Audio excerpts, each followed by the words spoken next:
Ministério da Saúde adverte: 53% dos homicídios registrados no Brasil atingem pessoas jovens, das quais 73% são negras, de baixa escolaridade, sendo a maioria do sexo masculino.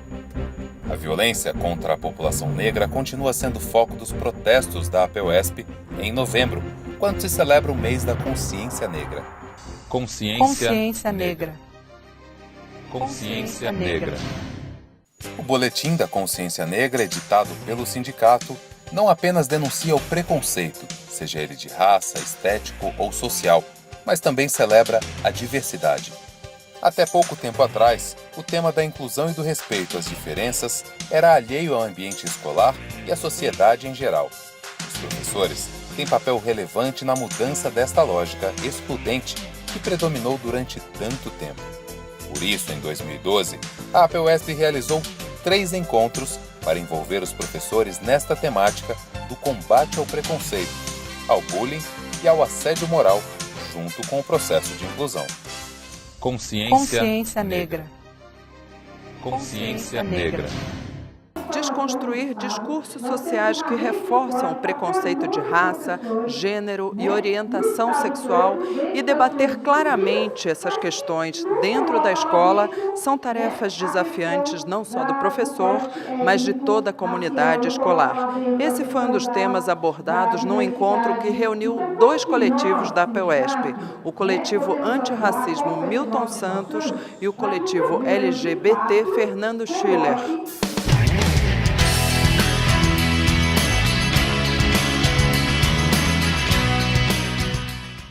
A APUESP discutiu com o seu coletivo, tirou seus representantes e mandou para a África do Sul os seus representantes para discutir, junto com o mundo, essas questões que assolam a sociedade brasileira, que é a questão da discriminação, seja ela racial, de gênero, LGBT, por deficiência, enfim, é um câncer.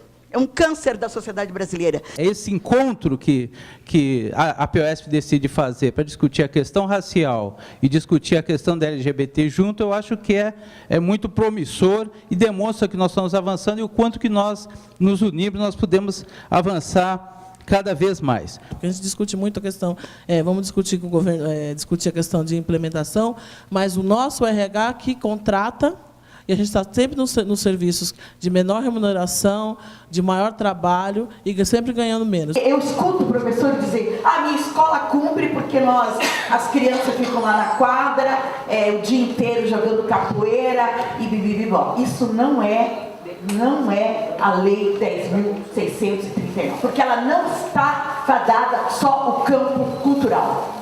Obriga a inclusão dos conteúdos curriculares da educação básica nos ensinos público e particulares de história e cultura afro-brasileira e africana. E torna o novembro, o 20, obrigatório nas escolas. Tema como diversidade, como a questão étnico-racial e também as doenças sexualmente transmissíveis e a sexualidade ainda continua sendo um tabu para toda a sociedade brasileira. E isso também vem para o espaço escolar. Os alunos necessitam, a sociedade precisa, no entanto, ainda nós temos alguns nichos de resistência dentro do próprio sistema escolar. Eu acho que as escolas precisam trazer esse tema como prioridade, né? Fazer formação de professores, sensibilizá-los, sensibilizar também os pais dos alunos, né? Sensibilizar os alunos para o tema, e aí sim a gente pode ter uma mudança de cultura. Porque é uma conferência sobre mulheres para mulheres educadoras. Porque eu acredito que tem que ser mesmo refletida a realidade em que a mulher trabalha, né?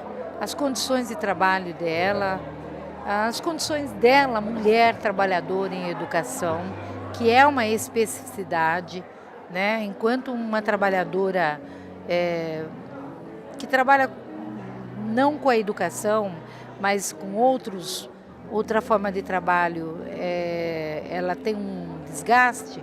Nós temos um outro tipo de desgaste, que é o estresse, né? O cansaço, um adoecimento mental, e isso então de certa forma nos leva a fazer um debate de fundo sobre as condições de trabalho da mulher, né? trabalhadora hoje. A participação no mercado de trabalho tem crescido nas últimas décadas, mas, mesmo assim, a nossa participação no mercado de trabalho ainda se caracteriza como uma participação desigual. A nossa igualdade de oportunidade, ela não existe no mundo do trabalho. Nós temos que trabalhar isso devidamente, né? Porque o machismo nós enfrentamos tanto com homens como mulheres, que é uma questão cultural, né? Então, como é que nós vamos verificar isto, né? Como é que trabalhar isso? Então, é quebrar, é um pouco o papel de como você, através do currículo, desconstrói, na verdade, uma cultura que está intrínseca, porque ela é uma sociedade patriarcal. Acho que é muito importante que uma entidade como a POESP, que é uma entidade que organiza um ramo de serviço como a educação, que é majoritariamente feminino, discuta e debata essas questões, como a mulher participa dessa atividade, né?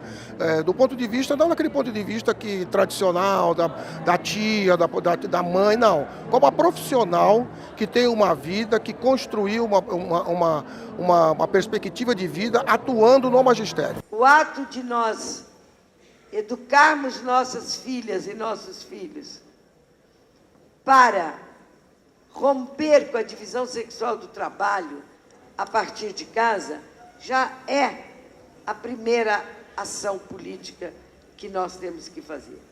O ápice dessa conferência, na verdade, foi na confusão que se faz em você lutar, por exemplo, pelos direitos da mulher e, ao mesmo tempo, tentar ser muito assistencialista. Porque não é isso que nós queremos. A minha tendência defende a emancipação da mulher, a conscientização dos direitos, que cada uma delas tenha a conscientização de seus direitos, né? Que ela própria, ela consiga também se libertar, porque em face isso, quer dizer, ela consegue abrir os mundos, né? Abrir para as grandes coisas, para as coisas mais complexas, enfrentar, por exemplo, a opressão se ela estiver no lar, né? Enfrentar as discriminações, enfrentar, inclusive, o autoritarismo, chamado de autoridades, né? Muitos, às vezes, se investem de autoridades, mas usam do autoritarismo, né? Então, quer dizer, isso acaba indo para o assédio moral, por exemplo.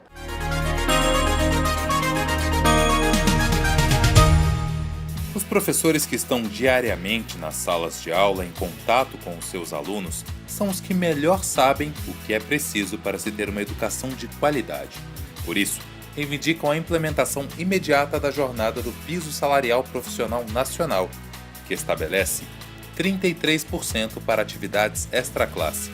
Reivindicam ainda reajuste salarial, além dos 5% da gratificação por atividade do magistério, incorporação dos bônus aos salários, garantia de direitos aos professores da categoria O, fim das provas excludentes, fim das férias repartidas e um plano de carreira que valorize e respeite a sua profissão. Uma educação de qualidade tem formação igual, trabalho igual e direitos iguais para todos os professores. Valorização profissional e educação de qualidade exigem luta permanente. A APUESP luta pela implantação imediata da jornada do Piso Salarial Profissional Nacional, por entender que as más condições de trabalho às quais os professores são submetidos é uma das principais causas do seu adoecimento. Nesta luta, o sindicato promove no próximo dia 23, a partir das 8 horas no Parque da Água Branca, a primeira caminhada da APUESP, Dia Estadual de Luta pela Saúde do Professor. Acesse o endereço eletrônico do sindicato para saber mais detalhes. Avise seus colegas professores. Essa luta é de todos. Compareça.